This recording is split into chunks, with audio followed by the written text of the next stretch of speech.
வணக்கம். APR news சேனலுக்காக செய்தி வாசிப்பாளர் சாந்தி சிவா.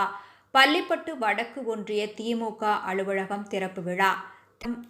திருவள்ளூர் மேற்கு மாவட்டம் திருத்தணி சட்டமன்ற தொகுதிக்குட்பட்ட பள்ளிப்பட்டு வடக்கு ஒன்றிய திமுக செயலாளர் வழக்கறிஞர் CJ சீனிவாசன் அவர்கள் தலைமையில் இன்று பள்ளிப்பட்டு வடக்கு ஒன்றிய திமுக அலுவலக திறப்பு விழா நடைபெற்றது.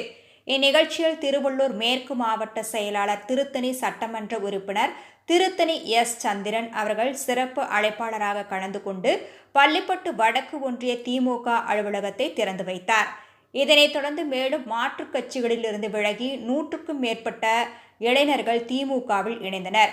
பள்ளிப்பட்டு பேரூர் கழக செயலாளர் CJ செந்தில்குமார், பேரூராட்சி தலைவர் மணிமேகலை, ஒன்றிய அவைத்தலைவர் திருமலை லோகநாதன், மாவட்ட விவசாய தொழிலாளர் அணி துணை அமைப்பாளர் தண்டபாணி, ஒன்றிய இளைஞர் அணி அமைப்பாளர் SA கலில், ஒன்றிய பேரூர் நிர்வாகிகள், கிளை செயலாளர்கள், சார்பு அணிகளின் அமைப்பாளர்கள், துணை அமைப்பாளர்கள், இந்நாள் முன்னாள் உள்ளாட்சி பிரதிநிதிகள், PLA2 பாக முகவர்கள் மற்றும் பலர் கலந்து கொண்டனர்.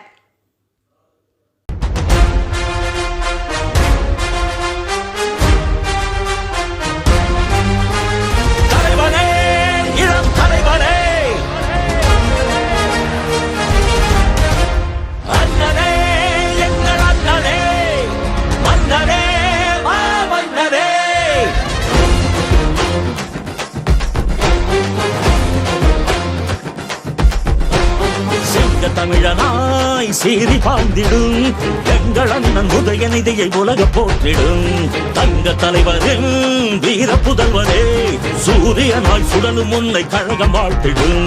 கோடானு கோடி மக்கள் உரிமை மீட்டிட கோபாலபுரத்திலிருந்து புயலாய் புறப்பட்டாய். திசைகள் போற்றும் திமுகவின் இளைய தலைவராய் திராவிடத்தை காப்பதற்கு தலை உடைத்து படை நடத்தும் தலைவரே.